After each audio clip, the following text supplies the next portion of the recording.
Anda bersama saya, Oti Aisyah Ruzali, dalam video 30 minit sehari, latih anak behave dan ikut peraturan.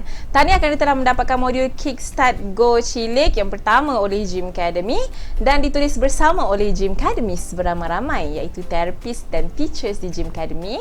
Okey, dan merupakan antara aktiviti yang kami biasa cadangkan kepada ibu bapa yang datang ke pusat terapi kami untuk membantu perkembangan anak-anak mereka.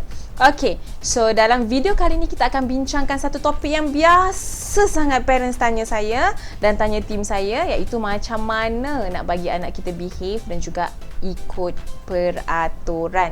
Okey, dia ada banyak strategi untuk bagi anak behave dan ikut peraturan. Strategi yang paling saya tak suka adalah bila kita sentiasa bagi anak kita star. Itu adalah strategi yang paling last kami akan guna di pusat terapi kami.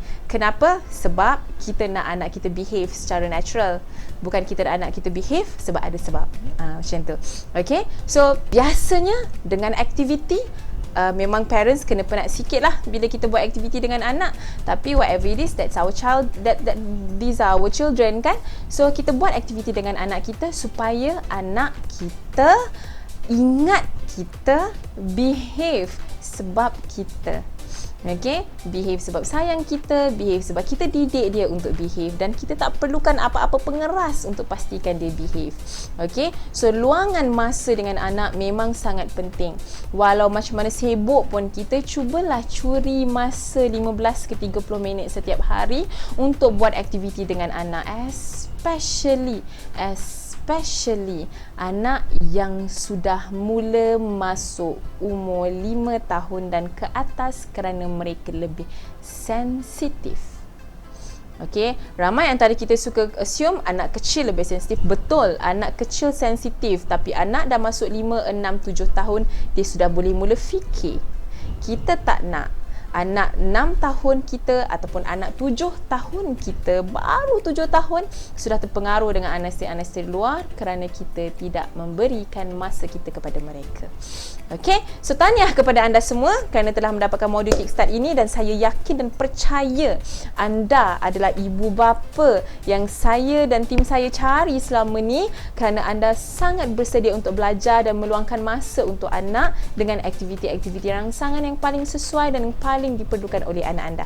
Okey, so dalam video kali ini kita akan bincang macam mana strategi Go Cilik.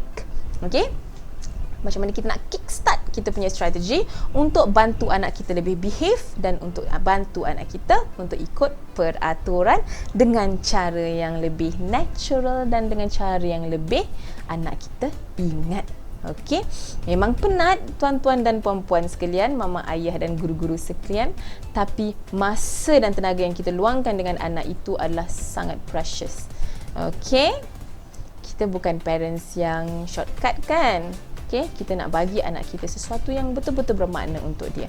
Okey, behavior atau tingkah laku adalah sesuatu yang perlukan dua perkara penting macam yang kita tengok ni. Consistent dan jelas. Itu je. Behavior tu je point dia. Consistent, jelas. Consistent, jelas. Dan inilah yang ada dalam star chart sebenarnya. Okey, kenapa kita rasa star chart kadang-kadang ada ramai parents rasa star chart is effective sebab anak nampak jelas dia dapat star tu. Macam kalau kita ni pahala tu boleh nampak jelas, memang kita semua behave lah. But unfortunately tak nampak. Kenapa Tuhan bagi kita tak nampak pahala kita banyak mana? Sebab Allah nak kita develop kita punya diri.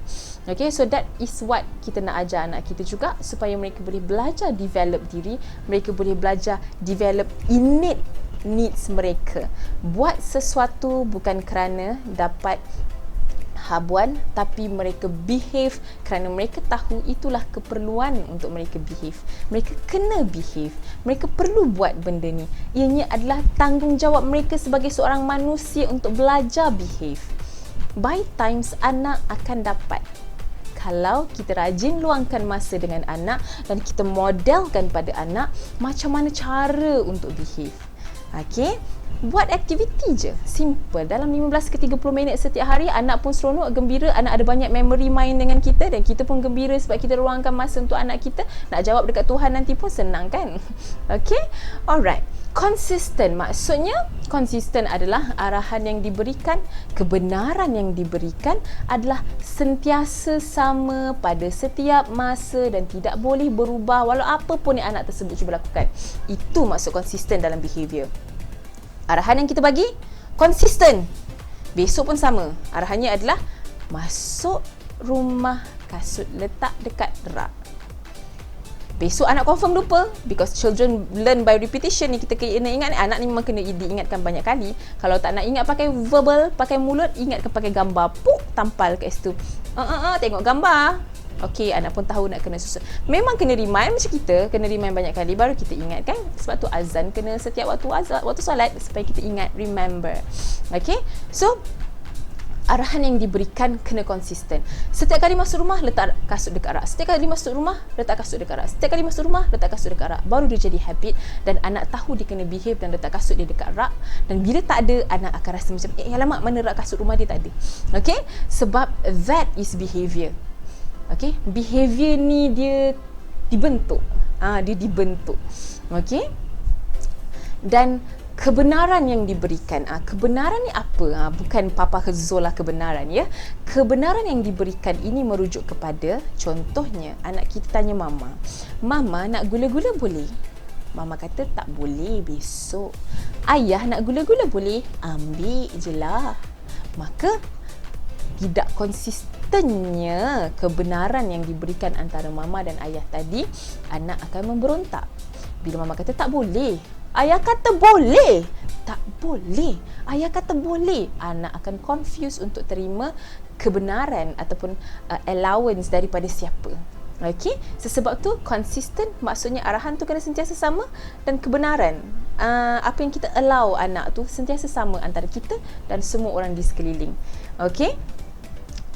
Dan tidak boleh berubah walau apa pun yang anak tersebut cuba lakukan. Inilah masalah kita biasanya.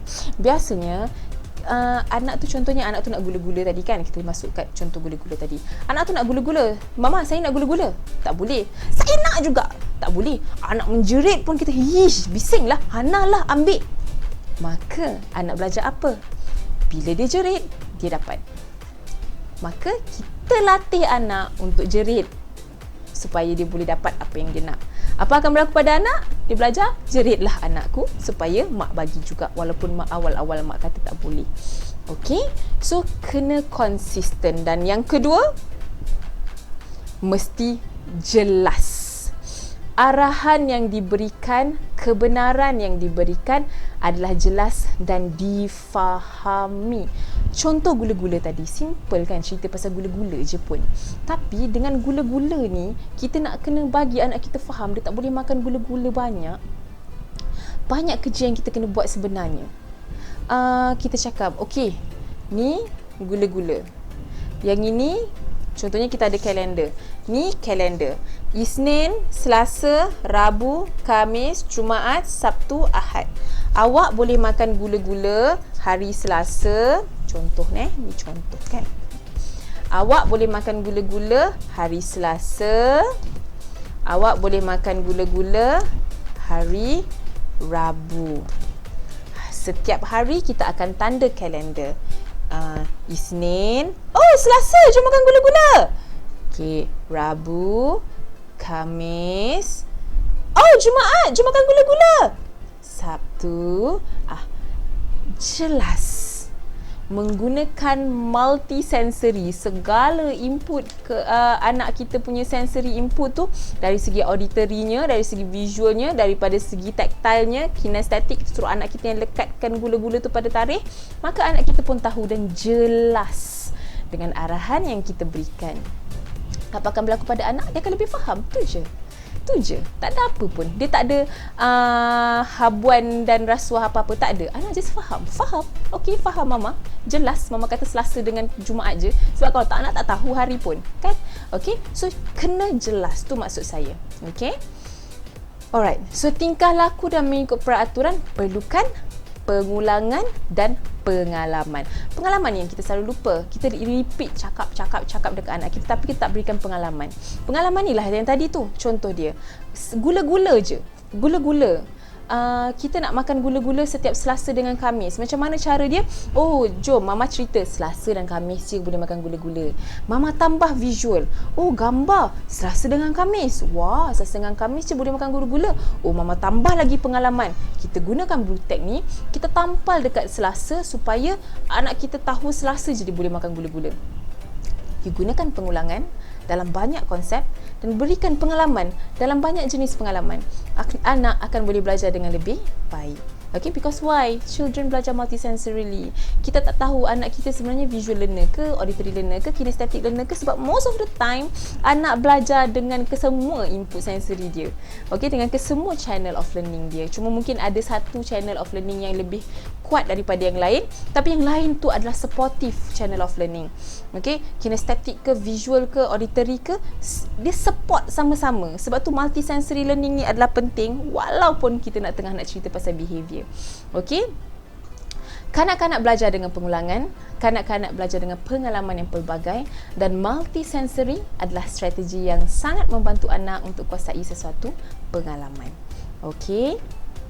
Whole brain learning berlaku ketika anak melakukan aktiviti multisensory, dan whole brain learning akan membantu anak untuk menguasai kemahiran dalam piramid dengan lebih natural dan less stress.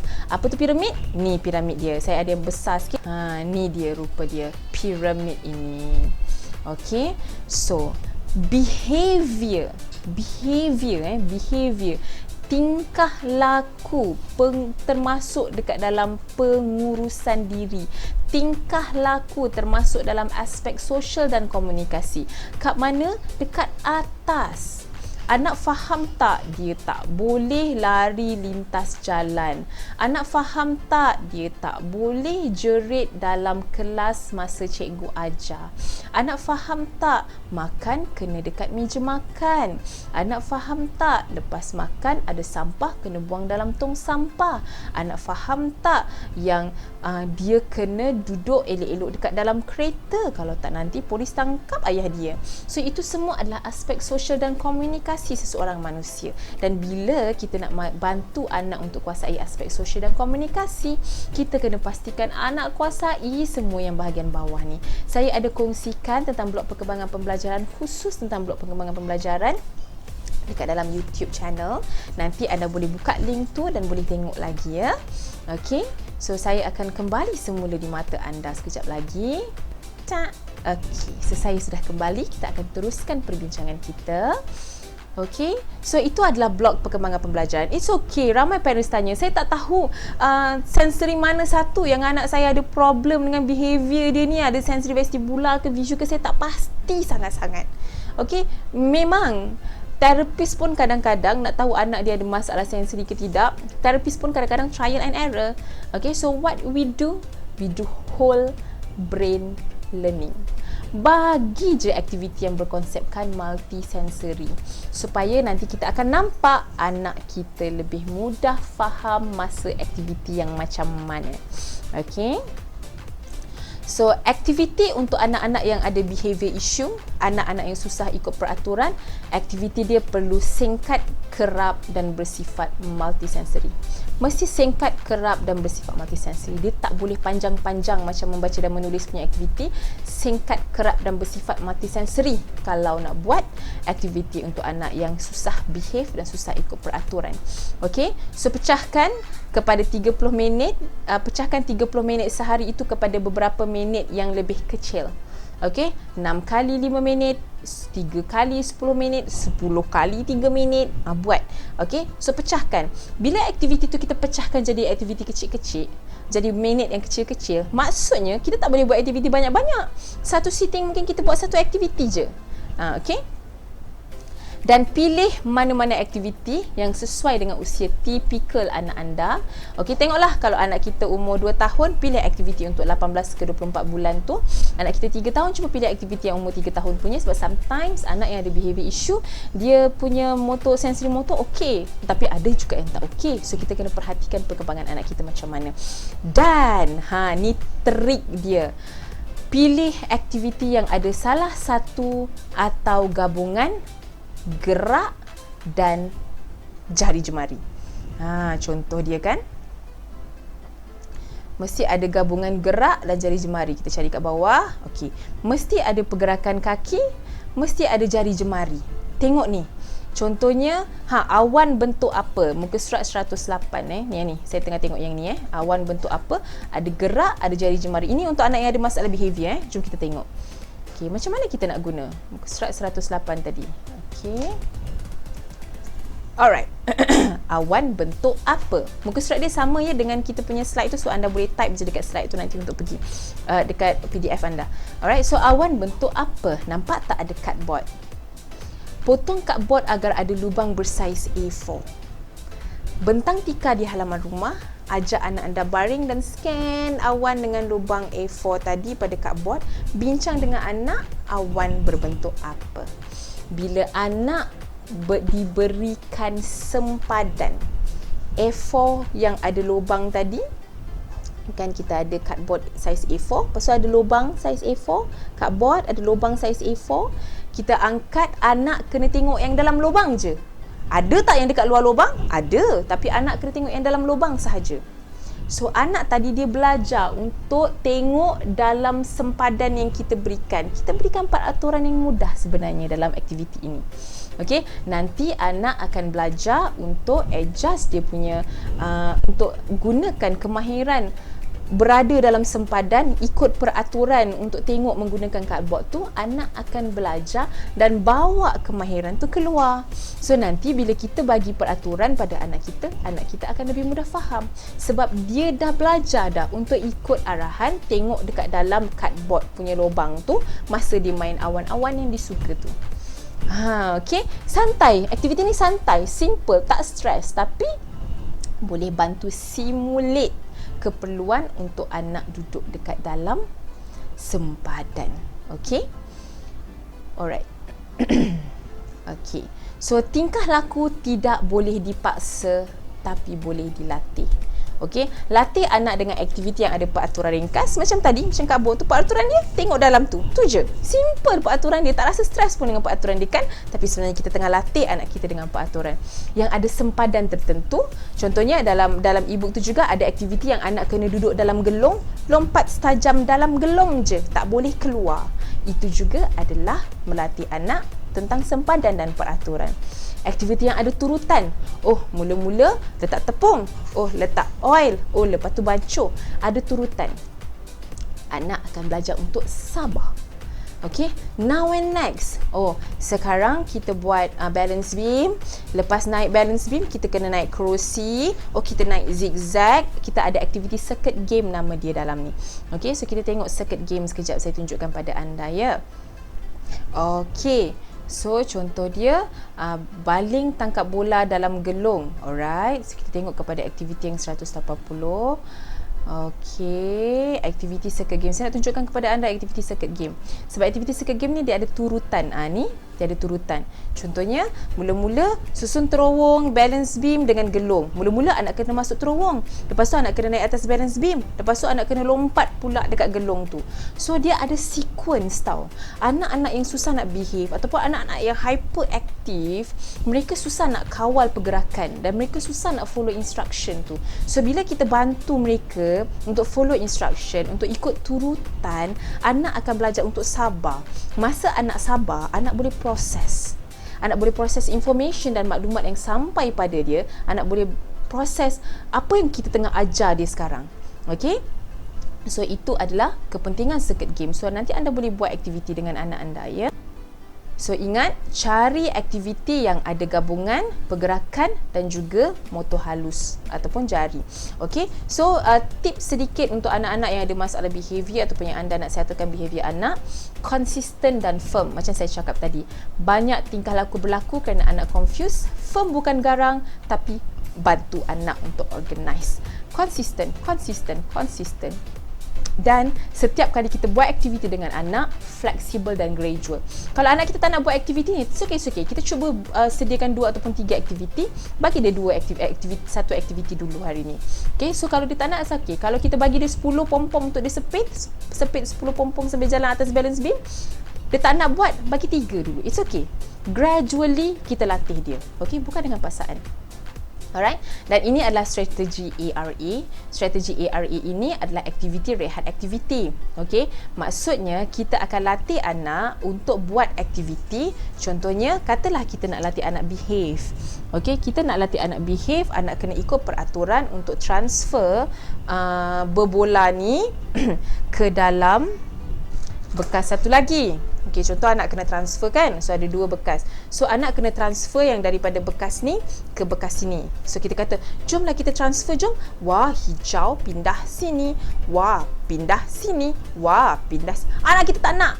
Tak nak. So, dia dah masuk pindahan ketiga, dia kata, tak nak buat. So, kita pegang tangan dia. It's okay, satu lagi. Wah, pindah sini 4. Good job. Dapat 4. Okey, jom kita pergi main sekejap. Sebab tu saya kata, kalau behavior punya isu, tak payah lama-lama. Buat 3 minit je. 3 minit tu nak suruh anak transfer je. Sebab kita nak anak kita ikut peraturan. Anak tengah main, pergi dekat dia, jom. Ambil tangan dia, letak tangan dia. Jom, kita transfer 3. 1, 2. Dia meronta-ronta ni. Anak ni tengah meronta-ronta. Tapi kita pegang je tangan dia. Oh, mama nak satu lagi. 3. Very good. Biar anak kita lari. 3 minit kan tadi? So, tak sampai 3 minit tadi kan? Baru masukkan 3 ketul. Okay, so kita biar anak kita lari. Kita tunggu sekejap. Bagi dalam 10 second. Okay, mama kira sampai 10. Kejap lagi kita datang. 1, 2, 3, dan 10. So, mama datang balik dekat anak tadi. Bawa anak. Oh, jom. Ambil tangan dia. Ambil 1, 2,